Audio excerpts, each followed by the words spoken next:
Welcome, everybody. We're going live. We're going to let people filter on in before we get started. So we'll get started here in a couple seconds. Julia, how's your day going? It is going pretty well. I like your plants. Thank you. They're actually my second round. I killed the first round, but these have been alive for a couple months now. Okay, so what did you learn the first time? I don't know. I'm really terrible at it. Like really. I overwater, then I underwater. I'm determined to figure it out. I was getting some basil for something I made the other night for dinner, and all they had left at the store was the basil plant. I was like, oh, cool. I'll get this basil planting and then I'll have free basil for the rest of my life. And I cut the basil and then never regrew it. I killed it. So that was the end of my basil plant. Well, yeah. I don't understand why I can keep children alive, but can't keep plants alive. Like it's yeah, you think so. Well, welcome everyone. Thanks for joining. This is going to be recorded. Actually, as I say that, let me make sure. Oh, it is recording. Okay, great. So this is going to be recorded. We always get that question. So if you need to dip out early or want to review the content, we always send this out. So as long as you're registered, we send out the recording after with the write-up. If you're not registered and you're jumping in, make sure to check our blog. We always put the write-up and recording there. And we're going to go ahead and jump on in. I'm doing one thing over here. Okay. First of all, welcome, Julia. I've known Julia for a couple of years, and currently Julia is the VP of People and Administration at Mandolin. Mandolin, if you haven't checked it out, first of all, it's mandolin.com. What a dope domain. And it's a concert live streaming platform. So it's been huge in the past 12 months in terms of being able to stream concerts live. Previously, she was at High Alpha for about 3 years, I think. I'll let Julia correct me if I'm wrong in a second here, but 3 years handling startup studio work and venture building. And before that, was at Salesforce for 5 years in what I'll wrap up as like employee success, it looked like across like your profile. Julia, welcome. How did I do? You did great. You did great. Did I miss anything? No, I think I would just add, I came from enterprise, like most of my background was enterprise related, and I came to High Alpha because I really wanted the opportunity to have direct impact and to build that people infrastructure from the ground up. And so I did that for 3 years and was really loved seeing across the portfolio all the different decisions that we made and that CEOs were passionate about. And then I moved to Mandolin because I was ready to be a part of a scaling organization now and take everything that I learned, now build it from the ground up until we get to the enterprise level.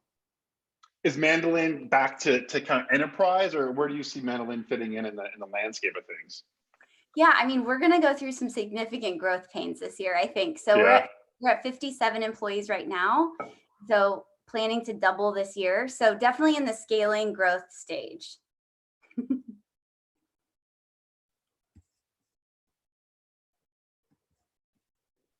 Julia?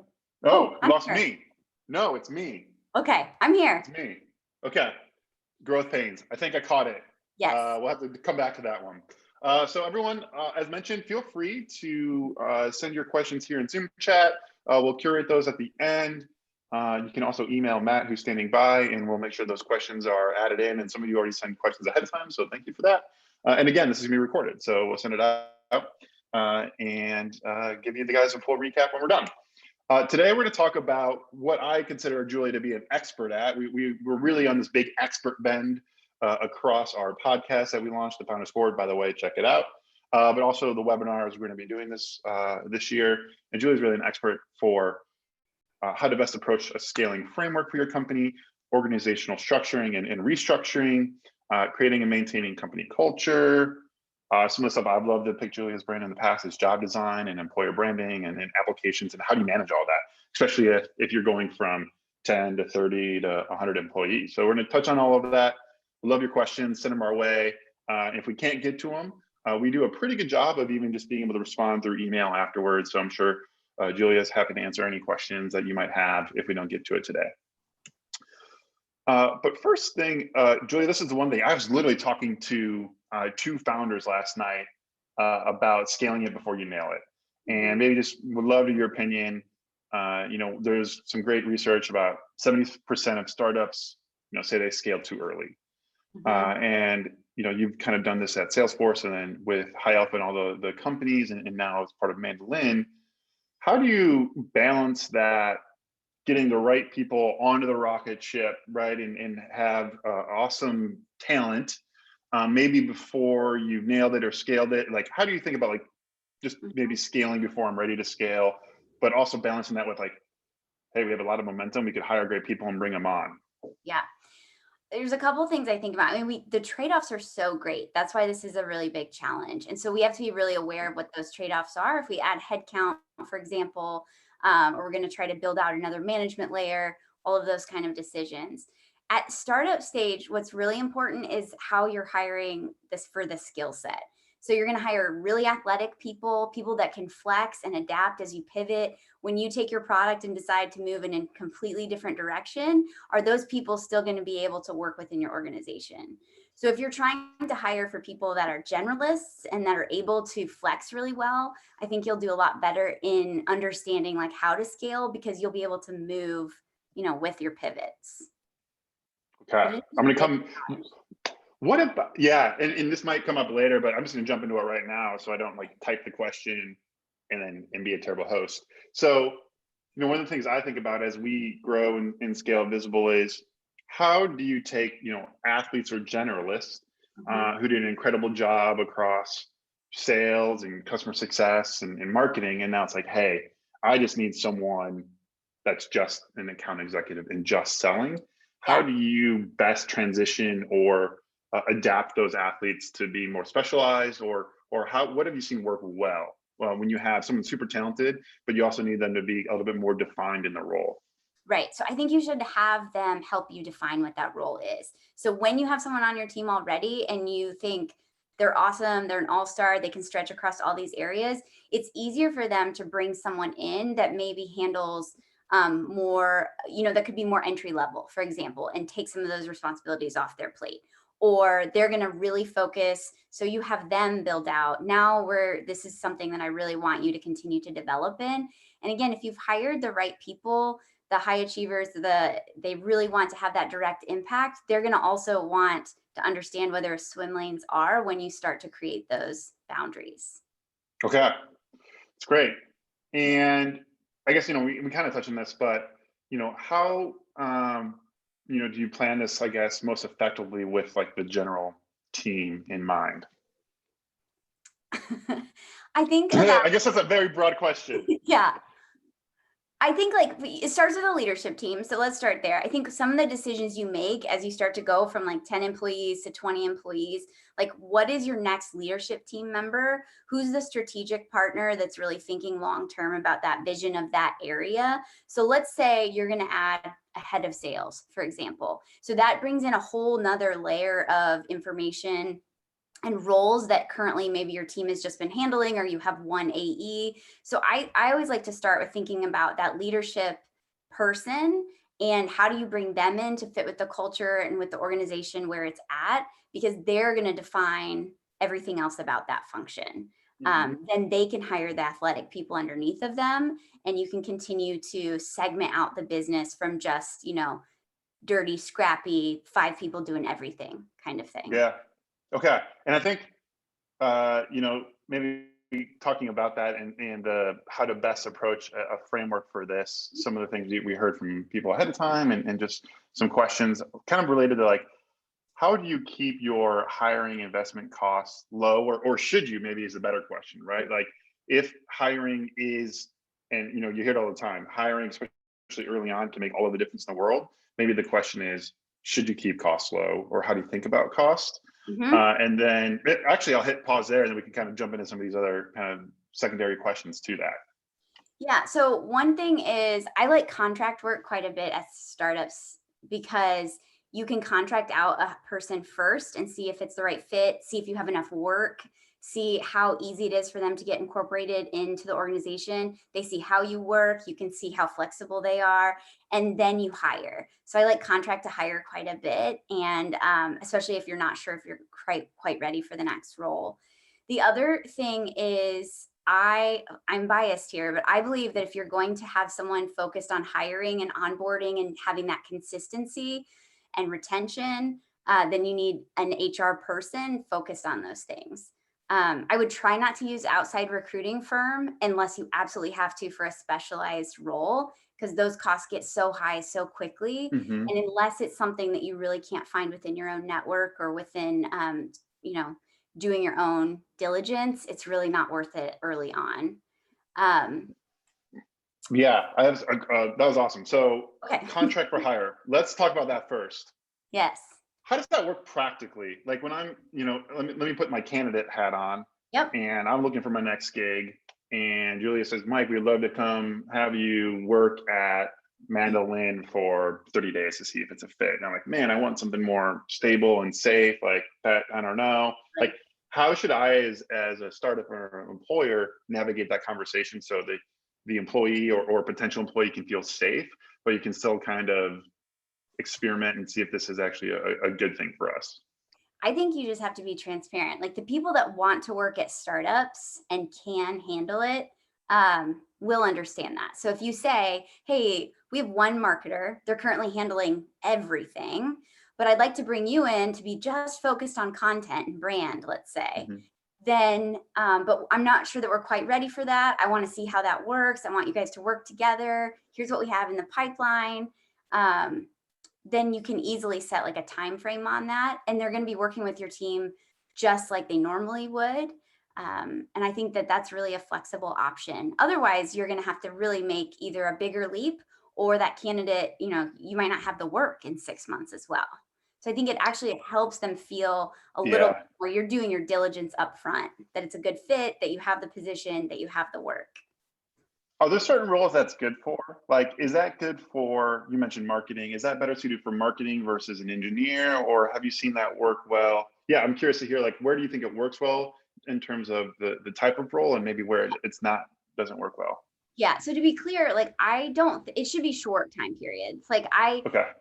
to build a culture over time, like you do want full-time employees. You want them all in, you want them focused on your business and with you all the time. Um, I think engineering, it works. I think marketing, it works. I think lots of HR and talent, it works. Um, I think sales, obviously, it doesn't. Like you can't have Hmm. someone just focused on those types of things. But even BDR roles or pre-sales type roles, I think that still works. So it's just about the time frame that you want them engaged.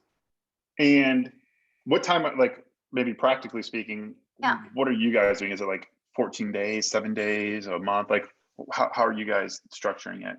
Probably 30 days. Because by the time you're starting to think about adding a headcount, you're probably considering other trade-offs. Like you have a contract that's about to come through, you have a new customer coming on board, so you need to add a CS person.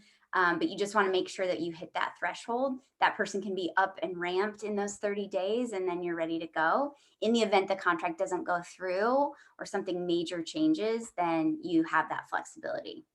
Am I going like, but I'm going all in as like, this is our person, right? Like if I'm the startup hiring, I'm all in, like the role's closed.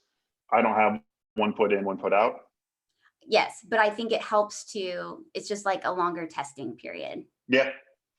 And do you pay them? I'm curious, like, how do you guys structure it? So are you paying them like the prorated amounts? Like if I'm making, call it $60,000 as an example, am I giving them 5 grand, or how do you guys structure it? Do you pay them more because it's contract? No, I usually just pay them like what their salary would be once they're full time. So, Okay. and again, like this doesn't work all the time, but Yeah. if you're just going to add a couple heads and you're not quite sure if you're ready and you're on that threshold, I do think that that is an easy way to do it. Yeah. I Yeah, that's really interesting to hear. I'm pulling on it because I think it's a great way to think about hiring, or kind of testing the waters for you as an employee. We've kind of done that at Visible. One of the things we also do is, as part of the hiring process, and we'll probably get to that, but at the end, we always give a paid project. So, hey, here's something that is exactly what you would be doing at Visible. We open up a Slack channel so they can communicate Yep, with our team, and we give them a paid project, kind of out of principle. Like, we don't believe anyone should work for free, so we're going to pay you to do this work. totally. And I think that's an interesting approach to this, maybe in a smaller scale where, it's part of the team, a concise project. And I've seen that work well too for everyone that's joined Yeah, Visible. I love that. I think that that really answers like how do they start contributing right away when they have those type of projects in the interview process. It really helps them understand, and you can see their work better. And then they're just like ready to hit the ground running. They know the players, they know the context, all of that. Yeah. Jennifer wrote in, and I think it's a great question to maybe just answer now since we're on the topic. She said, is it realistic that someone would leave their job for a 30-day contract? Yeah, no, that is a challenge, and that would be a really important thing. And I think like as an organization, you just have to make those decisions. Like you have to, if it's the right person and you want to pull the trigger, by all means pull the trigger. That's where we're headed. I think it is not realistic that someone would leave their job and have like that big of a risk. But if you can provide them reasoning for why you wouldn't jump in full, like again, we have a contract we're about to hit. I just need it to land. This way you can get ramped up. I think Mhm. that that's offers some flexibility to it. Is there, thank you, Jennifer, for that. Is there, you hear this like hire slowly, fire, quickly Yep. mantra. I mean, I guess in a way, right? If you had someone join and in 30 days you realize it's not going to work, Hmm. you should probably let that person go anyways. Correct. Yes. How do you navigate that? So you should always write it down. You should have clear understanding of what they should be working on, what deliverables there were. Um, I always like to take a job description or, what that role specifically is, and then communicate what they have been doing or what they have completed. And then whatever that gap is, that is how you talk through this isn't the right Hmm. fit. This is why. Sometimes, especially early, it's not really what the work that they're doing, but it's how they show up, or it's just, they're focused on the wrong type of things. And so it's really important that you make those hard decisions quickly. It's fair for the person, it's fair for the company, it's fair for your current employees. So as long as you're having those conversations, as long as you write it down for compliance and um, risk mitigation, then you Hmm. certainly need to make that decision as quickly as you can. You mentioned risk mitigation and kind of the first part of this question, or you mentioned hiring HR, right? Onboarding, turnover, and all of that. When is there a rule of thumb? Like when should I think about having a kind of people person at my company? Like when should I think about making that hire? So I like to say around 30 employees, just to have like a rule of Okay. thumb. That to me is where you have enough infrastructure in place and enough key employees that you want someone waking up every single day thinking about those pieces. I understand that there's costs associated, and that can be a difficult position to hire that early. You can solve it in a variety of ways, but I think when you get to 30, you really want people focused on how they're rewarded and where their job paths are going and retention of key employees, and really pulling on high potentials. Like you're going to want someone dedicated to that. What type of person is that? Is that someone that has like experience like you did at Salesforce, right? Or is that someone that maybe is more of a beginning their career in people in HR, and you're looking to take a flyer on someone? Like what type of person is that? So I think outside of like a very robust hiring plan, so I'm going to set recruiting aside separately Okay. for a second.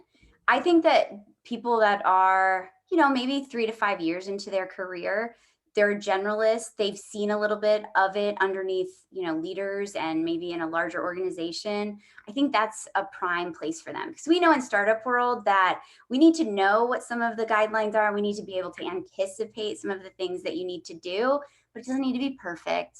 And they're Hmm. not going to be doing all like very structured merit reviews or something like that. But that they've seen some things before, and that mid-level resource would be really good to start off. Then they can grow and develop with your company as well. Yeah. Typically, I someone love it. like typically someone like that has recruiting experience as Hmm. well, and so they can help you with the recruiting front. You've done most of the recruiting in-house already to this point, I would assume. So that they could probably do that in the event that you're hiring 20 people in a year, then you also need a recruiter, or you need someone that's heavily focused on recruiting first. Okay. The other thing I want to talk about, because this kind of slide is talking through scaling and something we're going through right now, so maybe we can even use Visible as a case study, but how do you best plan for like onboarding and training and just investment early on? Yep. And like what works, like best practices, I guess, like what have you seen work well, maybe things that don't work well, but like, how do you make sure someone just has an awesome kind of initial onboarding to the company? What are the things you've done that you've seen work well? It's, if let's call it, I think a lot of our audience is, pre-seeds to Series A type companies. Okay. Yeah. So there's like 3 buckets. So let's touch on all of them. The Yeah. first bucket is like onboarding, orientation, like their introduction to the company. And I think that needs to be very standard. It's the same thing for every single person that comes on board. So that's easy. You can create something like that, and then it's exactly the same. We just created a sales boot camp materials for all AEs that start, and some is live, some is recorded, but it is the same exact thing. And that way, every AE that starts has the same experience when they come in, let alone like the general welcome to the company day one, right? Yeah. So creating that standardization is important for the first part. The second bucket is like ongoing training and development. And I would think of that as, especially at this stage, like what are the things that are really key to your company, whether it's a skill they need to have or a culture related thing to help continue to develop. So like some of the culture pieces, like a PI, you do ongoing PIs as a team, and like how you communicate together. You do Enneagrams. Like those are things that you can put in place rather cheaply, but it builds culture and it builds communication, and that is ongoing development.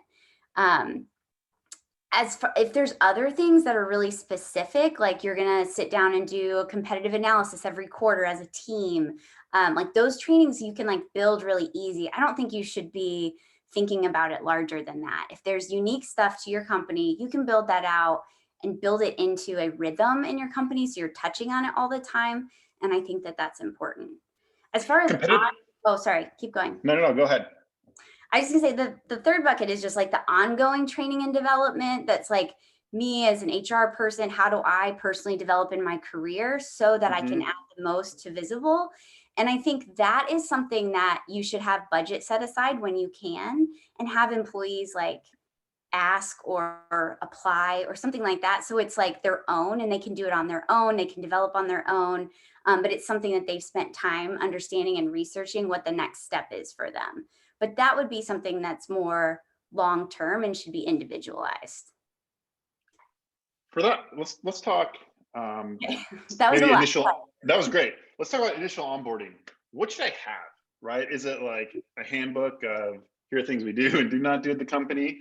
Yeah. Is it like the history of the company? Yes. Like what are things that people should be thinking about in terms of what's that first week look like? Yeah. So I think it is. It's like, how did we get here? Where have we been so far?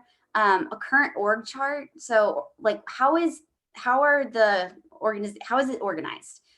Who are the major players? Who are you going to be interacting with every day?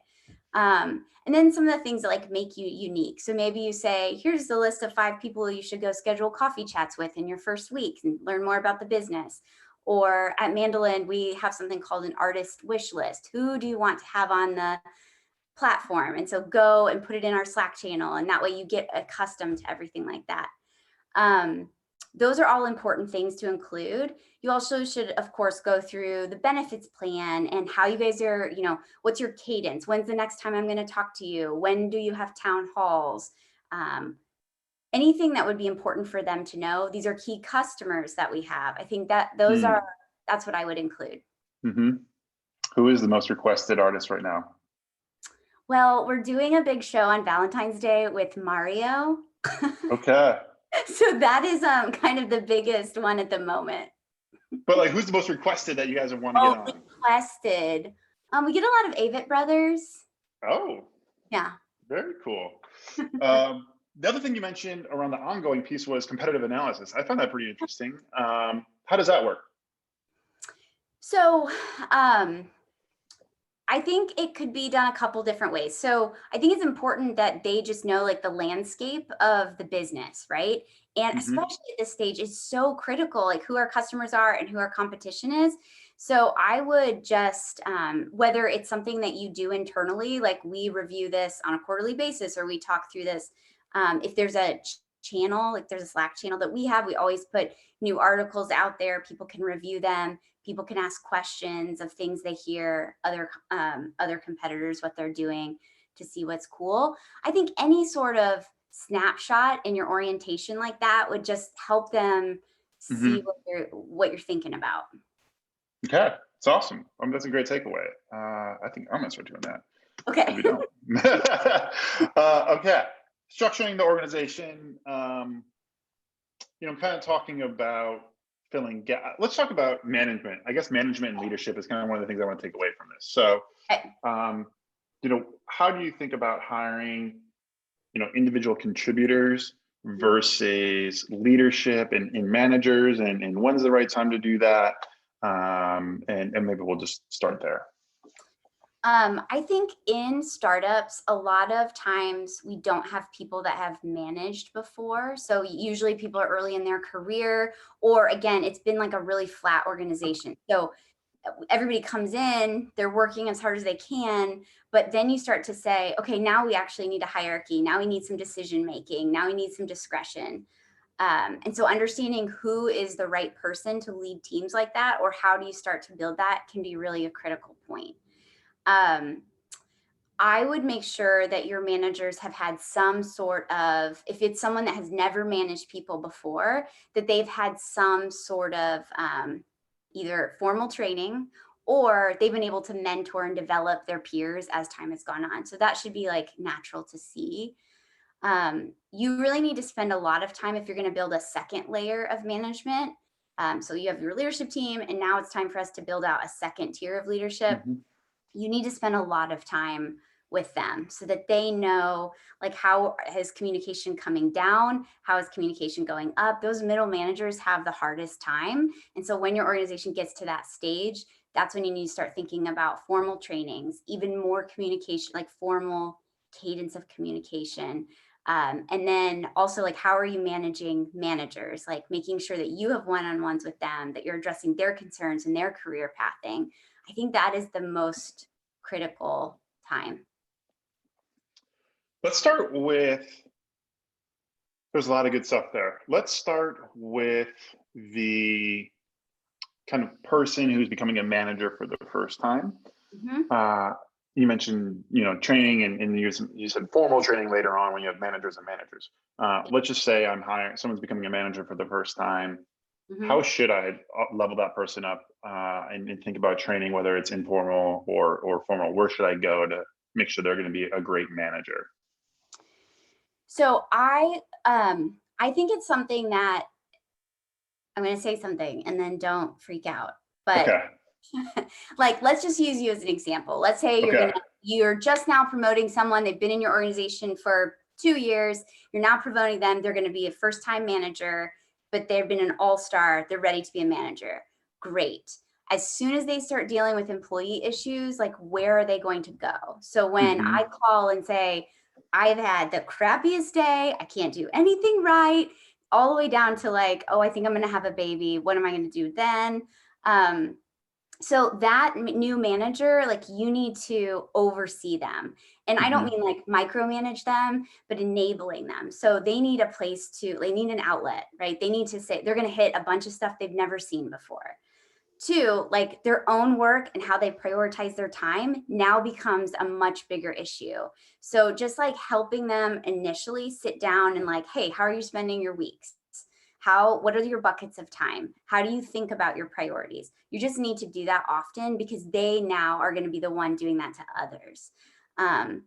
And then the other thing is, like, I would encourage you to like sit in on their meetings, like when they have their team meetings. Like, it doesn't have to be like oversight, but just helping them feel supported. And also you're putting them in a position of authority over their peers now. So just encouraging them, letting them try new things out, but also giving them an outlet is really important. Communication obviously sounds like it's key in all of that, and in particular, one-on-ones are something I'm always trying to get better at, and just, I want us to be best in class. When someone says like, Oh man, I think Visible Brand one-on-one's great, or that's what I want them to say. Yes.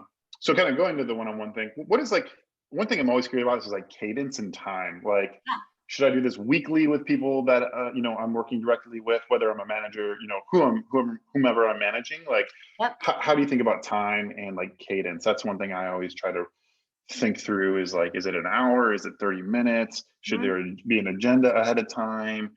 Mhm. It should be every other week. Like any kind of takes you have there? Yeah, I'll tell you what I do. Certainly might not be the best option, but I'll tell you what I do. Okay. So I like to have a team meeting or a cross-functional meeting every Monday at the beginning of the week. So we set priorities for the week. We talk through like where I'm headed. It's my way to communicate down as a manager of what I'm focused on this week. What do we need to get done? What context do you need? All of that. Then I like to do one-on-ones every week for 30 minutes at the end of the week. And that is their time to use how they want. So it's Hmm. them communicating to me. That can be blockers. That can be work time. Like, hey, I just really, can we sit and do this together during this time? It can be just talking and just hanging out. It can just be like, oh, hey, this is something I didn't get done this week. This is why, but it's their time and I expect them to use that time. I do quarterly meetings that one-on-ones that are an hour that's only for development. So that way they know like if we would need to talk about, not that they can't talk about feedback or their development during the week, but it's like set aside time. So a Hmm. lot of times we get so tactical during the week that if an employee wants to talk about development or wants to talk about their job itself, we don't get to it. And this is a way to just so they know it's coming and we can talk about it when it's on the calendar. Damn. Like that's just gonna be a blog post in itself. It's like Mondays are for me, Fridays are for you, quarters is for us to progress you or whatever. Yeah, Like that's exactly. awesome. Okay. Then the other thing I do is like, I just have a running, this is super technical.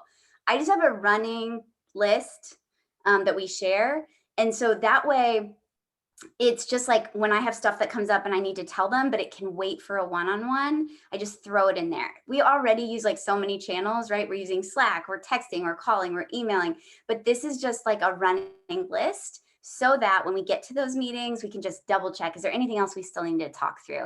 It helps employees like just get it out of their brain so we can address it later. Very tactical. I love tactical things. I will share one with you Hey, that I love.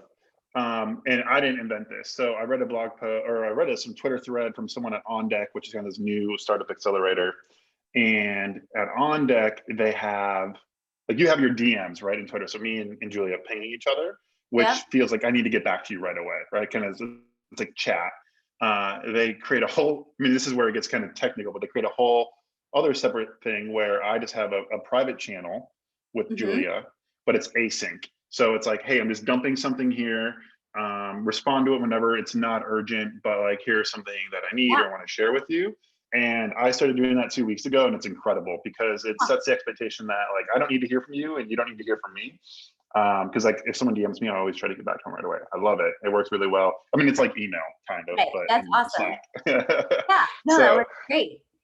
yeah, I mean, communication is huge, right? Especially in this like fully remote world we're in. So I think it's always fun kind of hearing how people are tactically approaching some of these challenges that they have. Totally. Okay, that was great. Oh, I guess one other thing I want to touch on here is there's the problem of having the individual contributor becoming a manager, and Yes. then what about like the person you're hiring who's been the manager, but you need them to be an individual contributor? Should I avoid that altogether, or how should I think about like, yeah, this person's been a manager for the last 5 years, but now I need them to actually go and sell before they could become, director of sales or whatever. Yeah, I think sometimes that's just like a really big relief. So I think like if you just are open about that, like, hey, you Okay. don't worry about people right now. Don't worry about we'll call on you when we need like others to be developed. So I think that would be one. And then the other thing is everything we're doing in a startup is new. And so typically when people come in and they've been managers other places, they haven't been in your org, they haven't been in the situation that you're in right now. And so I do think, I mean, you're not asking this, I guess, but You don't have to justify why someone isn't Okay. a people manager. There's lots of reasons why not, and just creating that clarity for them. If that's a goal of theirs over time, then you just talk about it over time. So eventually you want to lead a team of salespeople. That's awesome. Right now I need you to kick it, hit it out of the Yeah. park, and then we'll readdress later. Okay. That's great. We're moving on. Okay. Because this has been awesome. I'm not gonna lie, there was like a touch and go where I had a weird slide in there. I was like, oh man, that was a bad slide, but now it's great. Okay. And So so I'm helping you. we're gonna keep this on. This is great. We're gonna keep going, but we're gonna try to make sure we're respectful of your time and everyone else's. Let's talk about culture. Mhm. I mean, we could probably spend an hour on culture, but let's kind of just break it down. Maybe creating and maintaining it. And I guess my first question is, what does culture mean to you? Which is not in the slide, so I could be putting you on the spot here, but I think there's been a big movement of what culture actually is. Yeah. Recently. So my view of what a good culture is people being in the right job, understanding how they can perform, and then how they're going to be rewarded according to that. I think that fosters a good culture. I think that's my role as an HR leader, is to help that infrastructure. So people are in the right jobs, they feel like they're being rewarded and recognized, and they understand what success looks like. And then all the other pieces of culture that we enjoy, like that comes naturally from employees that are satisfied in their jobs. I think as a leader, we can help foster that by certain other aspects, like a values exercise, and by telling them like how you're going to show up to work, not just what. Like I often hear people say, I want to build a very collaborative culture. Awesome. That sounds great. How do you do that? Like, what does that look Mhm. like? And so communicating how you do that is just as important as defining what your values are. When I'm setting my values, as a business or a startup, like how much of that should be kind of top down, like here's what we value, and how much should be bubbled up from the team? And when should I think about that? Like, I mean, embarrassingly, for the longest time, I don't think Visible had values like early on. Yeah. So like, is there a good time to like, should I do it immediately or should it come naturally? Like, how should I think about developing, my values uh, work? So I think I don't know what the right stage is, but I think everybody should have a voice in it. There's something that I do with teams, and it's silly, but it's just like everybody can communicate what their values are, and then we pool them. And if you've done your hiring the right way, you'll see that people will automatically have some of the same values of how they show up to work every day, and why they're a part of your organization. Then you as a leader or a leadership team can take those back and figure out, okay, so now which ones are we going to use to drive decisions every day? And those become your values. Like the high alpha values, since we both know those, I Yeah. think those are things that they're operating rhythms too, right? Like it shows us what's important to us and how we're driving, but it helps us make decisions. And so those have to come from a leadership level, but every employee should have a voice. So however you want to do that, I think is important. How often as a leader should I like just Do tell the that. company what our vision and values are? Is it like every week, every month, like once a year? I think once a year is like good. I think you have to revisit them. Like, does it make sense now? But once a year is a natural inclination. Like, we're setting KPIs, or we're writing a V2 mom, or we're setting developmental goals or revenue goals. I think that only makes sense that you would naturally then assess, well, are our vision and values, are those aligned with that as well? People love the V2 mom. Yes. We write a blog post about it. We get a lot of people getting the template. What is the V2 mom? Do you guys use them? So we just started at Mandolin. I mean, I've used many different types. It's good and bad. The best part about the V2 mom, so it's vision, values, measures, obstacles, methods. And it is the best way to drive priority across the organization. So you as an individual can look at the company V2 mom and say, okay, if our top priority is building, new artists across the platform, then how does my work fit into that? And if it Mhm. doesn't, then I need to assess, like, am I spending time on things that are not the priorities of the company? And then that filters down too. So it helps people know how their work is adding overall, but it is just a construct. There are many different ways you can do it. Yeah. We had a live question come in. I think this is a good one. Do appreciation tools or recognition tools, I think there's a lot of different ones out there. Do those work in recognizing an employee? Like, have you seen them work well in terms of recognition or in build some level of culture?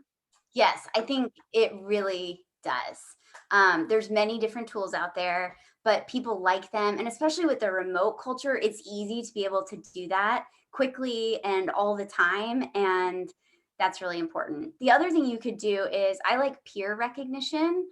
So some of those tools are that, but I like to do like anonymous peer recognition as well, just because often as a leader, you are able to give promotions or merit or even just like kudos, Mike did awesome this week, but you often don't hear from peers and you learn so much about their work and how they're doing cross-functionally. So that's something to keep in mind too. But yeah, those tools are really great and people enjoy them. Cool. Awesome. We'll curate some for those listening, and we'll have them in the follow-up so you guys can check out some different tools. Let's talk about employer branding and job design, and maybe like where do I find applicants? That's probably where I think a lot of people. I mean, there's a lot here, but yeah, there's a lot here. So how should I think about my pool of candidates? Where should I go? Should I do job boards? Should I not? And let's start with like just inbound candidates. How should I source? And I guess we're getting into recruiting here, but how should I think about sourcing candidates for my company? Okay. So outside of job boards, community groups are super, super important. So there are many, right? Like this is one. There are many types. There are functional ones. There's industry specific ones. There's location based. Like get involved, be a part of it, have people know who you are, know your pitch, know what you're building. You will get referrals that way.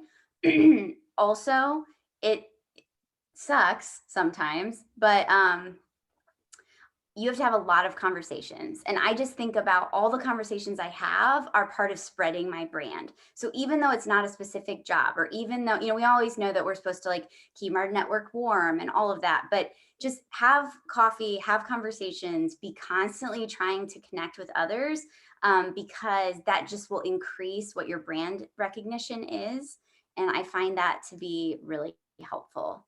The other thing I do is you have to be a little bit careful about this, but keep partnerships in your business. So if there's a partnership that you're working with, like you're going to build natural relationships over there. Find someone over there that is key and would be a great addition to your company. The skill set will already be there. They already know what your business is about. And it brings you a whole new market of applicants that you may not have had access to. So not necessarily go steal all of your partner's employees, but I think it is a great way to add experience to your organization and then a totally different network. Does that make sense? It makes a lot of sense. The community thing, like plus one on that, two of our engineers have come from specific communities that we're involved in. And then in terms of just conversations and brand, I think there's an interesting story where we were interviewing a candidate. We passed on this person, but he liked the experience so much that he actually referred someone else to the company. Yes. And that person still works at Visible today. So which is pretty cool. One of the things I had, oh man, I lost my train of thought for a question I have for you. But yeah, okay. Oh, that was a question. Should I exclude certain channels? Like, should I think about excluding certain job boards and maybe not going specific places just because that creates a lot of noise and maybe not as much signal? Not necessarily. I mean, this is all like personal preference, but I like to see like a large pool of candidates, and I would rather have like a consistent hiring. So we know that we're going to qualify someone before we hire. We also, I like to give it a specific period of time. So let's say I'm hiring an engineer. I'm going to hire an engineer within 6 weeks, but I'm going to give it that full 6 weeks. So that way I can see, I'm not just taking the first application that comes on board, which is where you're talking about like getting into job boards that maybe aren't as reputable. But I like to kind of time out my hiring schedule. That way I'm looking at the broadest amount of candidates that I can at one time. Okay. And then what about branding? Like, how much should I lean into my brand as part of that hiring exercise? So I'm not a designer, so I don't know exactly what you mean by brand here. Okay. But Yeah, I think when I think of yeah, I mean, brand can mean a lot of things. I guess like let me try to get more tactical here. For example, like we've raised a bunch of money, Mhm, and yeah, let's just use that. It's because like maybe brand and awareness are, I know those separate, but totally. raised a bunch of money from top tier investors. How much should I lean into that as a reason you should join this company? Yes, I think yes, I think you should. I think telling applicants and or all of the communities that we just talked about Hmm. what makes your company unique and developing that story will perk interest, right? So if I say everybody understands the music landscape and they're super excited about it, and so you need to come and join us because you have unique music interest, information, whatever, like however that is, I can pool people based on that. Or like Hmm. at Pi Alpha, like people wanted to be the first employees in startups. I want to be the very first couple employees. That is part of the brand. Like that is part of the experience. And so I think you have to pull out those things and make sure it's like on your elevator Hmm. pitch. Okay. And I feel like we have some questions already coming in. I feel like we'll probably spend a lot of time and maybe wrap here about just at the application process and hiring process in general. Yep. Let's talk about. I want to talk about the funnel here for a second. I think this is a place where I've struggled in the past. So we have hundreds of candidates coming in. Mhm. Um, then we have, we're going to sort through those candidates. Should I let every single person know that we've passed if we have, right? And then, I mean, let's just start with that part of the funnel first. So what is a reasonable expectation in terms of, thanks, I got your application, I'll get back to you. Mhm. And then for all of the, call it 50% we know right off the bat are not a fit, should I give them a personalized email or just a general rejection? No, I think that a general rejection is fine unless you have a phone call. So that first phone screening that you do, that Mhm. is when I think they need a personalized message from you.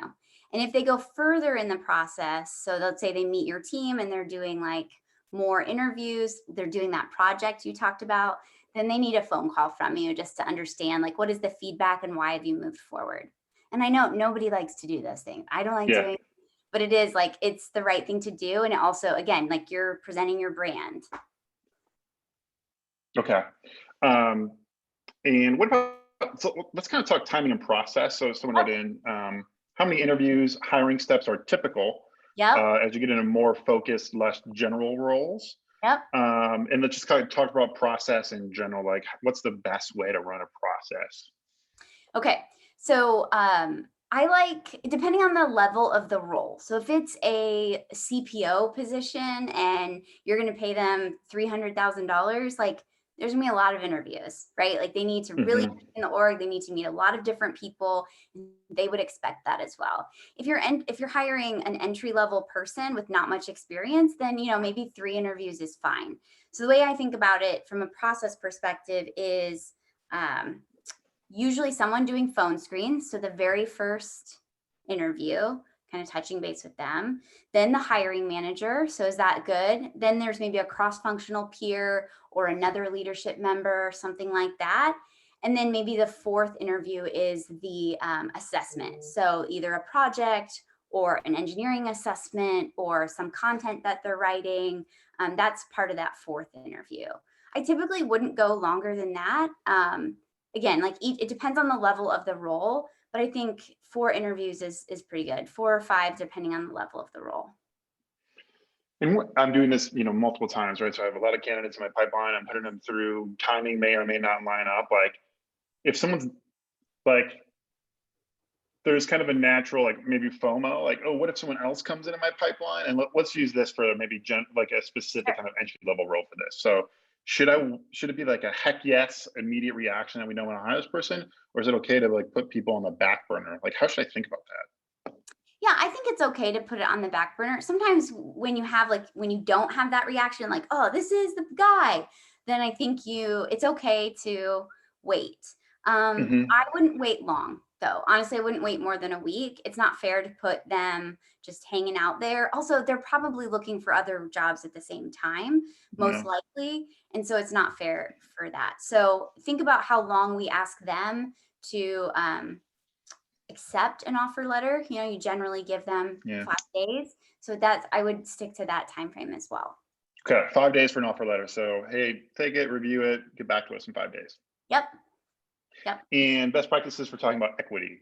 Not on the slide, but should I give you the numerator and the denominator, and you know exactly how much you own and what it's worth, or how do you think about delivering equity to early employees? Yeah. So this is a philosophy question as well. So again, just this is Julia's word. I Yeah.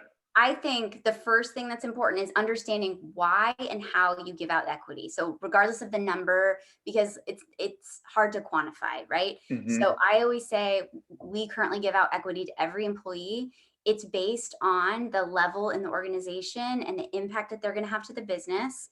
There is an opportunity possibly to earn more based on performance over time.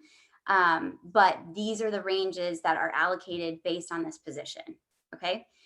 Hmm. Second part of that is I believe you should show them everything.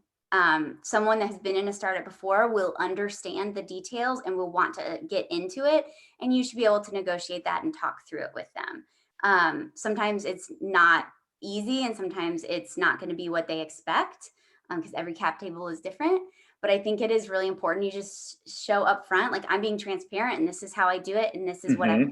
recommend. So, I think that's like the best advice possible too, is just being uber transparent with how much you actually own. Okay, that was amazing. We have a couple minutes left. okay. Some questions, and I think we talked a lot of these. Let me just look through the questions here on my other screen. Um, Maybe let's just talk about maybe two things. One tactical thing, maybe they're both tactical. The first, I want to talk about remote work. Are you guys fully Yep. remote or okay? You're up. Yep. Yeah, and so you've gone through this transformation of, Salesforce, which I'm sure was very in person to fully remote. Like, Mhm. how do you think about this going forward? Are you all in on remote work going forward?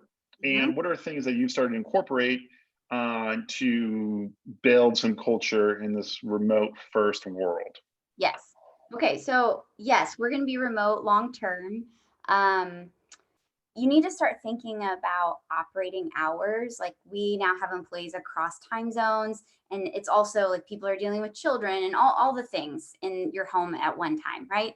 So understanding like when am I expected to be online is kind of important. And so just making sure we allow our team leaders to talk through that. So maybe it's different. Maybe there's engineering hours and there's different hours for others.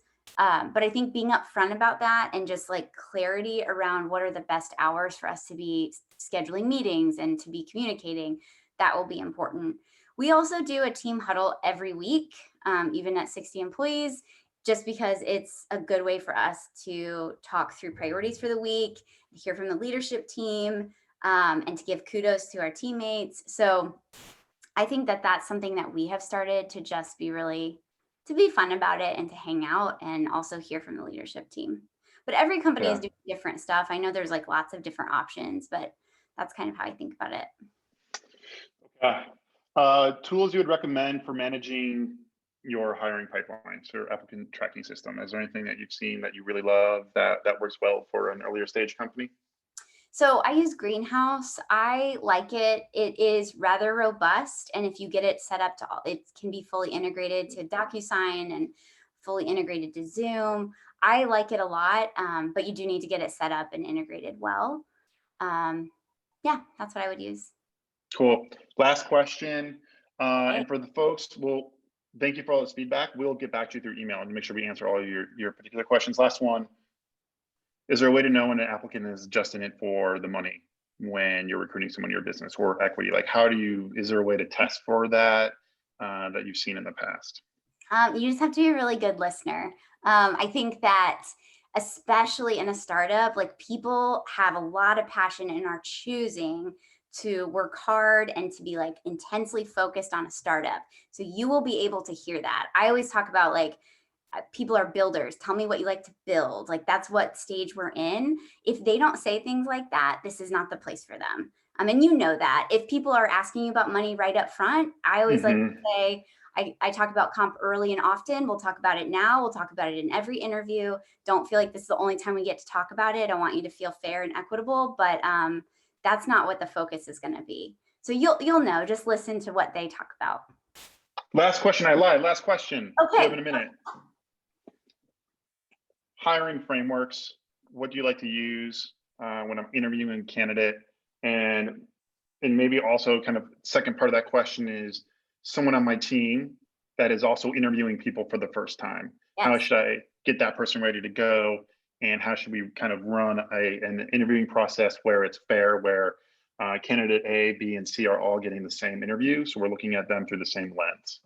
Yeah. So first of all, I would make sure you ask the same questions to every candidate. That's the only way that you can really compare. I know like it's going to be conversational and you might hit on one more than the other, but if you hit like major key points, that's the fairest way to go about it. Same thing for your team member. I would just ask them to prepare. I mean, if they haven't done it many times, you could ask to see their questions ahead of time, also to compare. So they're not necessarily asking exactly the same questions that you might, but it's really down to preparation. That way, every candidate comes in with the same questions and same experience. There it is. Julia, I'm going to end this in a second. Stay on. I have a question for you offline. Okay. But thanks everyone for joining. Would love your feedback. Send it to me. It's mike@visible.vc. We might have to go round two with Julia because, I mean, I was just like a download. I love when there's like actionable things where I can just like copy it. And can I just copy what works well for someone else? And I think that was like a masterclass in that. So Julia, thanks so much for joining. Thanks everyone. We'll get to your questions if we didn't. And we'll talk to you all soon. Thank you.